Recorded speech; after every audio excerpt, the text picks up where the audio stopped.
안녕하세요. 여자이기입니다. 한 주간 잘 지내셨나요? 저는 지난주에 좀 마감하고 있는 책도 있고 또 부서 업무도 좀 많아져가지고 좀 정신없는 한 주를 보냈어요. 그래서인지 이제 이번 주말은 정말 돈을 많이 쓴 것 같아요. 이 유리 머그잔도 제가 깨트려가지고 새로 사고 또 운동화도 2개를 사고요. 바지도 하나 샀는데 오늘 또 사러 가려고 지금 마음을 먹고 있는 상태입니다. 아무래도 스트레스 때문도 있겠지만 제 생각에는 좀 봄이 와서 새로운 변화를 좀 주고 싶은 마음에 좀 돈을 팡팡 쓰고 있는 한 주가 아닌가 싶은 생각이 듭니다. 그리고 또 이제 날이 풀려가지고 어제부터 이제 본격적으로 이제 캠핑장 예약을 시작했어요. 그래서 캠핑장 예약을 시작하다 보면 또 이게 도지는 게 캠핑 장비병이거든요. 그래서 이것도 사고 싶다, 저것도 사고 싶다, 이제 누워서 그런 생각을 하면서 주말을 대체적으로 보냈던 것 같습니다. 또 오늘은 제가 3월에 읽은 책을 소개를 해드리려고 해요. 에세이 시리즈를 또 여러분께 소개해드리면 어떨까라는 생각이 들어서 준비를 했고요. 이 영상은 출판사로부터 책과 제작 비용 일부를 지원받아서 제작된 영상임을 또 서두에 밝힐게요. 제 채널에 광고가 들어왔습니다. 아직 좀 제가 채널이 크지 않고 또 파급력이 또 많은 채널은 아니기 때문에 저도 굉장히 조심스러워가지고 뭐 제안이 들어오는 것들을 보면 거절을 하기도 하고 또 조건이 서로 안 맞기도 하는 경우도 덜어 있었는데요.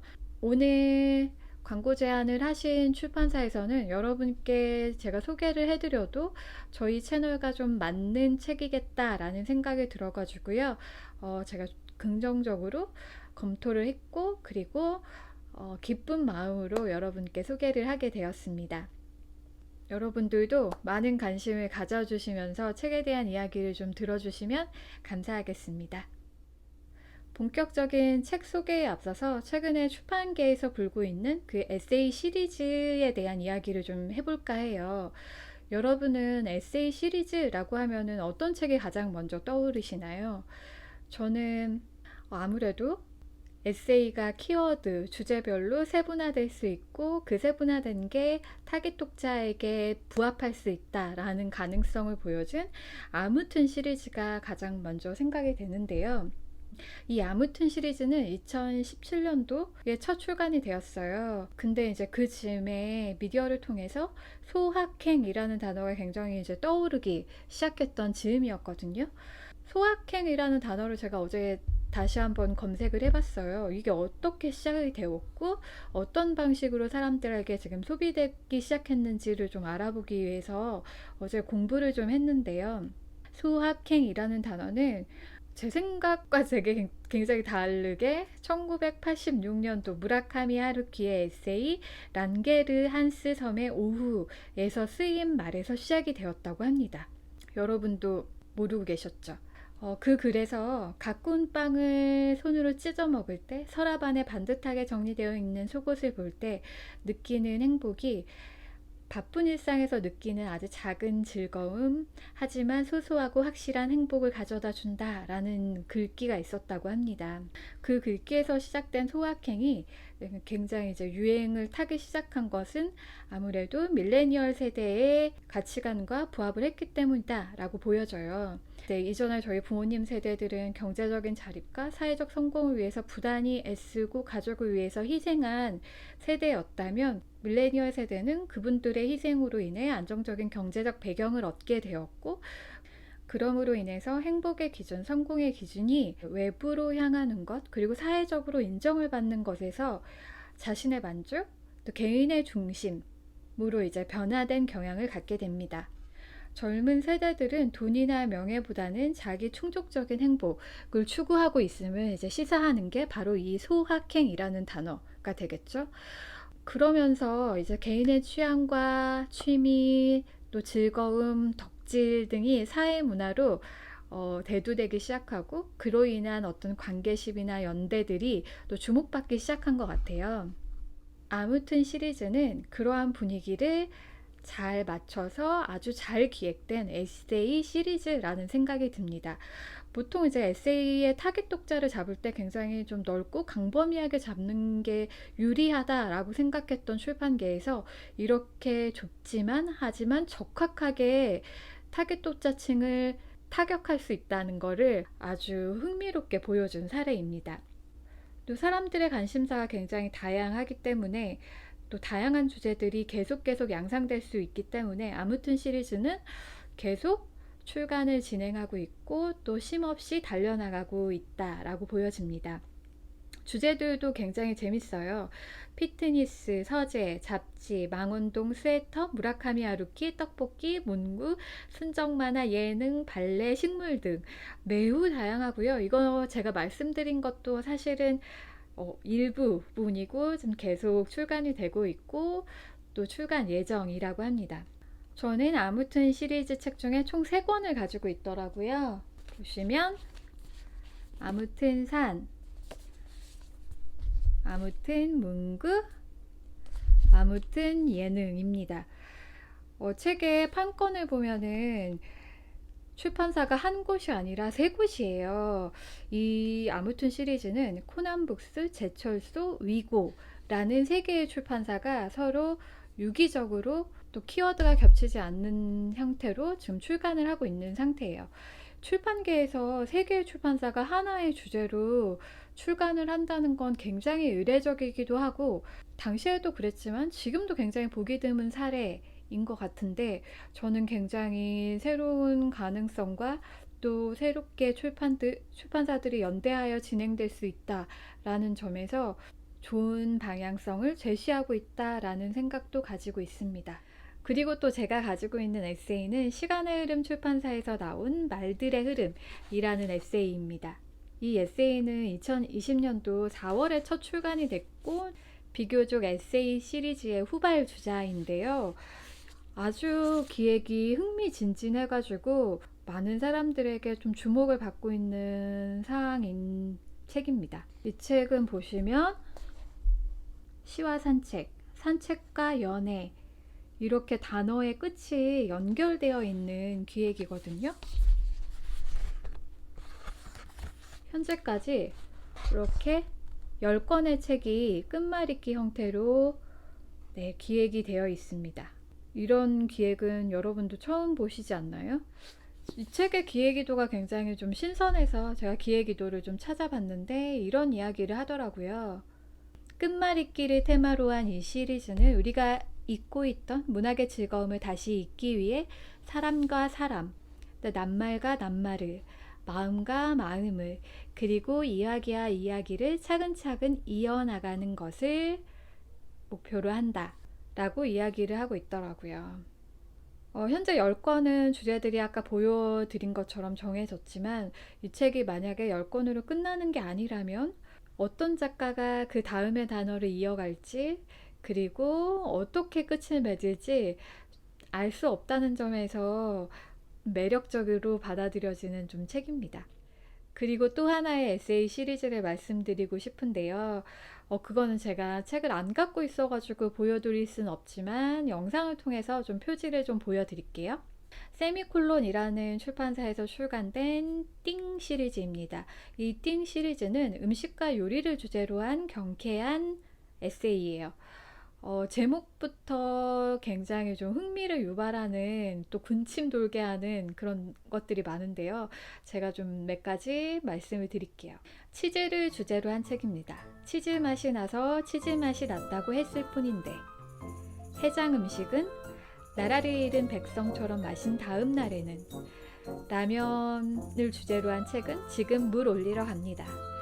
또 허거를 주제로 다룬 책은 내가 사랑하는 빨강, 조식을 다룬 책은 아침을 먹다가 생각한 것들이 있고요. 이렇게 출간이 되어 있어요. 그리고 방한서 선생님의 따님이 쓰신 엄마의 부엌도 이 출판사에서 출간을 했고요. 박한서 선생님의 이야기도 좀 읽을 수 있어가지고 시리즈에 또 새로운 재미를 부여하는 책이 포함이 됐구나 라는 생각을 했습니다. 오늘 소개를 해드리려고 하는 책도 이런 한 가지 주제를 가지고 에세이의 시리즈들이 출간되고 있는 책인데요. 티라미스 더북 출판사에서 나온 난생처음 시리즈입니다. 제가 현재까지 4권이 출간되어 있어가지고요. 책을 한 권 한 권 소개해드리고, 그리고 가장 신간이기도 하고 제가 좀 흥미롭게 읽었던 난생처음 4책, 이 책을 집중적으로 좀 소개를 해드리겠습니다. 여러분은 어떤 버킷리스트를 가지고 있으신가요? 사람들은 대부분 내가 언젠간 꼭 이 일을 해야지 라고 생각하는 그 버킷리스트가 있잖아요. 어떤 사람들은 그 버킷리스트를 실행에 옮기기도 하고, 또 어떤 사람들은 언젠가 해야지 라고 이게 마음에 품고 있기도 하잖아요. 이 난생처음 시리즈는 언젠가 꼭 해야지 했던 일들을 실행에 옮기고 내 것으로 만들어가는 과정을 담은 에세이입니다. 2020년도 4월에 첫 출간이 되었고요. 가장 먼저 출간된 책은 난생처음 킵복싱입니다. 그리고 난생처음 서핑이 출간이 되었고요. 그 다음이 난생처음 기타. 이 책은 이렇게 핸디북으로 실제로 기타를 치려고 했을 때 도움되는 어떤 실질적인 팁들을 이렇게 얇은 책으로 모아놓은 것이 초판본 한정으로 같이 포함되어 있습니다. 그리고 난생처음 4책 편집자가 생겼습니다가 근간입니다.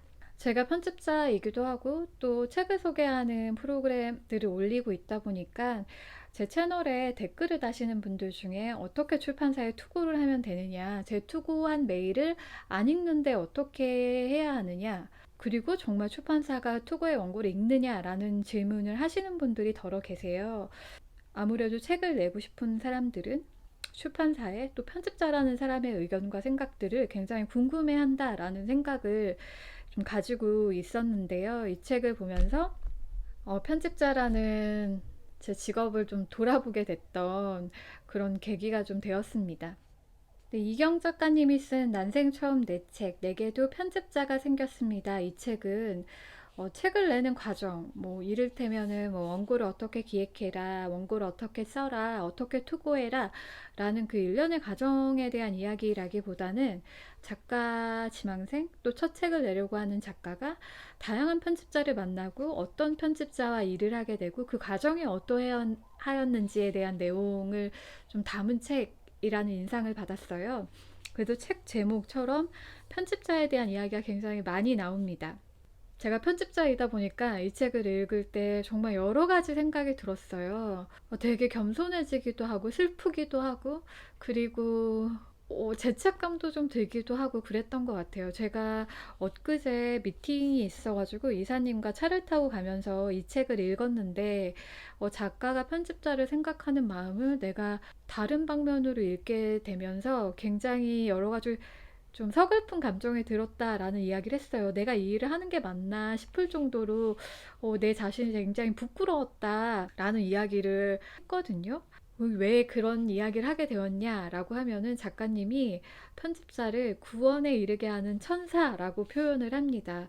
그만큼 한 작가에게 편집자는 그렇게 많은 의미를 가진 인물인데 내가 일하다가 바쁘고 지쳐서 제 소중한 작가를 그만큼 대해드리지 못한 때가 있지 않았나 라는 생각이 들어가지고 부끄러움과 동시에 앞으로 어떻게 해야 될까라는 고민들을 하게 되어서 그런 좀 과장된 이야기를 좀 하게 됐던 것 같아요. 일을 편집자로서 잘하는 것 늘상 고민하는 일이지만 내가 편집자로서 어떤 애티튜드를 가지고 있는지는 정말 많이 더 고민이 되는 부분이거든요.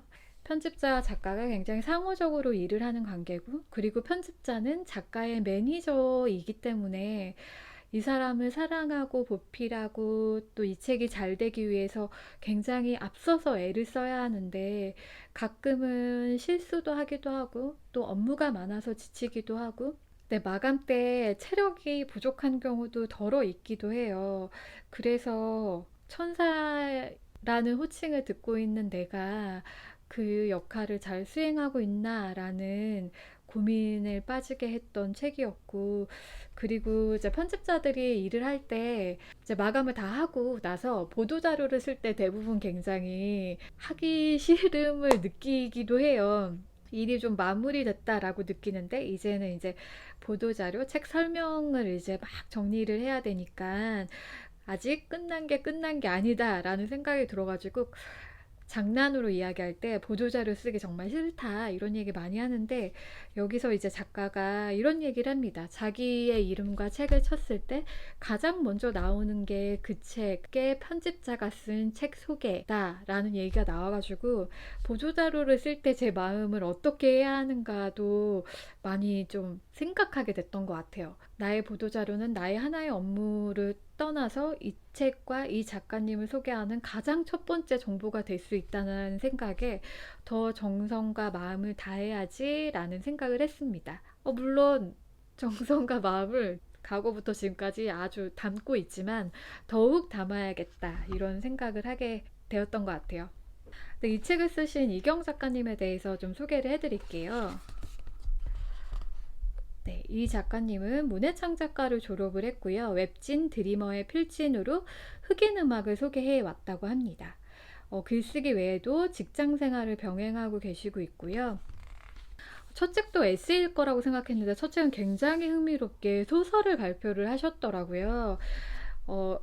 처음에는 그 음악 에세이를 쓰셨는데 수십 군데의 출판사에 투고를 하는 과정에서 잘 되지 않고 이 과정이 이분에게 영감을 줘서 메타소설로 쓴 책이라고 해요. 제목은 작가님입니다. 이 책은 무려 66번의 투고 끝에 출간이 되었다고 합니다. 그리고 두 번째 책은 골프 에세이인데요. 골프를 해서 업무 때문에 치게 되는 과정에서 이제 골프를 배우고 흥미를 느끼고 그걸 하면서 느꼈던 에피소드를 담은 책인데, 이 책은 24곳의 투고 끝에 출간이 되었다고 합니다. 작가님의 의지와 집념과 도전 정신을 이런 숫자로나마 또 이렇게 느낄 수 있는 것 같아요. 빈번하게 나의 글에 대한 거절 메시지를 받는다는 게 정말 쉬운 일이 아닐 거다라는 생각이 들거든요. 근데 작가님은 편집자가 회신을 해주면 그 회신을 보고선 또 원고를 수정하고 또 투고를 하고 이렇게 계속 문을 두드린 결과 세 번째로 나온 책이 이 책입니다. 투고 과정에 대한 이야기를 담은 내용들이 재밌는 부분도 있고 또 절박함도 있고 또 궁금해 하시는 분들이 많을 것 같아서 그 부분을 좀 낭독을 해드릴까 합니다. 작가 지망생이 된 이후에는 출판사에 글을 보내고 그 글이 책으로 나올 수 있는 확률에 빠져들었다. 내 돈 들여 책을 내는 자비출판이나 독립출판이 아닌 투고를 통한 기획출판의 확률을 여기저기에 알아봤다. 누군가는 1%라고 했고 누군가는 0.1%라고 했다. 제임스 미치너의 소설에서는 900건 중 하나, 0.11111%를 이야기했다. 한 편집자는 인터뷰를 통해 편집자 인생 7년간 투고 원고로 책을 낸 경험이 단 한 번도 없다고 했다. 로또 1등만큼의 극악한 확률은 아니지만 투고 원고가 책으로 나올 확률이 낮은 것은 분명해 보였다. 2018년 1월 처음 출판사에 원고를 보내면서 원고 투고라는 제목의 엑셀 파일을 만들었다. 그리고 그 파일에 순번과 투고 날짜, 출판사 명과 메일 계정, 답변의 여부, 답변의 결과를 기록했다. 투고하는 출판사의 숫자가 늘어날수록 내 원고의 출간 확률은 점점 낮아졌다. 아니, 이룬 바가 없으니 그 확률은 처음부터 줄곧 0%였다는 말이 옳은지도 모르겠다. 누군가 말한 1%의 가능성을 믿고 100번 투고하면 이루어질까? 아님 또 누군가의 말처럼 1000번을 투고하면 이루어질까? 지독히도 낮은 확률 속으로 들어가 바보처럼 매달렸던 이유는 확률에 깃들어 있는 어떤 단어를 보았기 때문이다. 나를 낮은 확률에 매달리게 했던 그 단어는 가능성이다. 가능성이라는 단어에는 이응 받침만 들어있어 생김새가 부드럽고 매끄럽다. 내게 가능성은 어쩐지 옆에 붙어 따뜻하게 매만져주고 싶은 단어였다. 가능성이라는 단어는 그렇게 나를 0%에 가까운 확률 속에서 빠져나올 수 없도록 만들었다. 출판사에 투고를 하고 길다면 길고 짧다면 짧은 시간을 보냈다. 수정한 소설 원고를 출판사에 보내고 일주일이 지나 다시 답장을 받았을 때 메일 안에는 좋은 소식과 계약이라는 단어가 있었다. 줄곧 0%였던 확률에 처음으로 0이 아닌 숫자가 붙는 순간이었다. 1.5%. 소설 투고 66번 만에 받은 계약 제안 메일이었다. 네, 또 책에는 제가 아까도 말씀드렸지만 출판사 편집자에 대한 이야기가 또 굉장히 많이 나와요. 그리고 편집자가 어떤 업무를 하는지에 대해서도 살펴볼 수 있는 내용들이 굉장히 많은데요. 이 책을 편집한 편집자에 대한 일화가 담겨져 있는데요. 이 책의 편집자인 S는 계약하기 전 저자 미팅 자리에서 처음 보았다. S는 미팅 때 내가 쓴 작가님을 들고 와서 나를 감동시켰는데 무엇보다 책에는 포스트잇이 잔뜩 붙어 있었다. 사실은 묻고 싶었다. 어떤 문장에 체크해 두신 거예요? 묻지는 못했지만 내가 쓴 문장 한 줄 한 줄을 정성스레 봐준 것 같아 무척이나 고마웠다. S는 책에 사인을 해달라고 했는데 나는 순간 멈칫하며 이렇게 얘기할 수밖에 없었다. 아, 편집자님, 제가 끔찍한 악필이라서요. 사인은 다음에 연습해서 해드리면 안 될까요? 누가 보면 잘나가는 작가 행세를 한 것이라고 여길지 모르겠으나 나는 정말이지 사인하기가 두려워서 내 원고에 대한 호감이 사인으로 인해 줄어들까봐 거절했던 것이다. 아무튼 그렇게 나는 사인을 미루고 그날의 미팅을 마쳤다. S와의 미팅은 무척이나 즐거웠기에 몇 차례 메일을 주고받고서는 별다른 이견 없이 출판 계약을 진행했다. 저자와 편집자라는 새로운 콤비 탄생 이후 연락을 주고받던 어느 날 S는 나에게 이런 메일을 보내주었다. 작가님은 글씨는 못 쓸지 몰라도 글은 정말 잘 쓰시는 것 같아요. S는 내가 만나본 편집자 중 경력이 가장 오래된 베테랑 편집자다. S의 손을 거친 작가와 책만 해도 수백이 넘을 텐데 그런 그에게 칭찬을 들으니 한껏 고무될 수밖에 없었다. 그러니 S의 글귀 역시 글을 쓰다 우울해지면 한 번씩 열어보는 치료제가 되었다. 오직 나 한 사람만이 느낄 수 있는 명문인 셈이다. 이처럼 편집자라는 사람들은 단 한 줄의 글로도 저자의 병을 고칠 수 있는 의사 같은 존재다. 네, 굉장히 작가, 편집자가 서로 존중하며 사랑하며 일을 하고 있다라는 게 드러나는 부분이죠. 근데 이 책에 또 재밌는 부분이 있는데요. 이 책 하단에 보시면 매 꼭지마다 이 책의 에디터인 아까 읽어드렸던 S의 코멘트가 달려 있습니다. 그래서 출판 편집자의 어떤 생각이나 관점이 궁금하신 분들은 이 팁 부분들도 굉장히 흥미롭게 익힐 수 있다라는 생각이 들었어요. 한 가지 이 에디터 S가 쓴 글을 제가 읽어드릴게요. 글쓰기 연구소나 아카데미에 도움이 필요한 분들도 있을 겁니다. 다만 연구소의 틀에 박힌 포맷으로는 투고하지 않았으면 해요. 원고뿐 아니라 투고 형식에서도 작가의 개성이 드러나면 좋잖아요. 그리고 여러 출판사에 투고하는 건 좋지만 수신자 목록에 다른 출판사의 메일 주소가 우르르 보이게 한꺼번에 보내는 건 금물입니다. 뭐 이런 이야기들이 책을 쓰는 분들에게 참 도움이 되겠구나 라는 생각이 들었고요. 그리고 책 말미에 66번, 24번의 투고를 했던 작가님이 투고를 어떻게 했는지에 대한 기재가 되어 있어요. 자, 이거 투고 메일을 쓰는 양식입니다.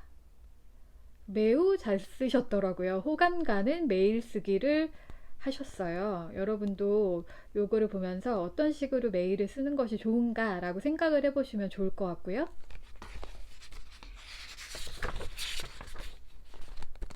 그리고 뒤에는 기획안 쓰는 법을 또 이렇게 간략히 정리를 해주셨어요. 기획안을 붙이면은 상당히 편집자가 검토하기에 좋아요. 왜냐하면 편집자도 많은 원고를 읽어야 되기 때문에 사실은 놓칠 수도 있는데 이렇게 내용을 빨리 캐치할 수 있도록 정리해서 주신다고 한다면 편집자에게 굉장히 도움이 되죠. 그래서 기획안 첨부를 뭐 아주 상세하게 길게 하실 필요는 없지만 책의 어떤 가제, 그리고 책의 방향성, 그리고 이 책의 타깃 독자 정도는 작가분들도 생각해서 좀 정리해 주시면은 본인의 원고 쓰기에도 도움이 될 것이고, 그리고 출판사 편집자도 방향을 빨리 캐치할 수 있는데 도움이 될 거라 이 부분도 꼭 확인해 보셔서 읽어 보셨으면 좋겠습니다.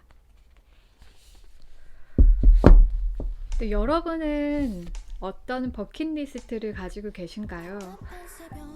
마음만 굴뚝이고 그 일을 하지 못하는 일들이 혹시 계실까요? 저희 같이 올해는 버킷리스트를 하나는 이루는 해가 됐으면 좋겠다라는 마음으로 난생 처음 시리즈와 그리고 다양한 에세이 시리즈 소개를 마치도록 하겠습니다. 오늘의 영상은 여기까지고요.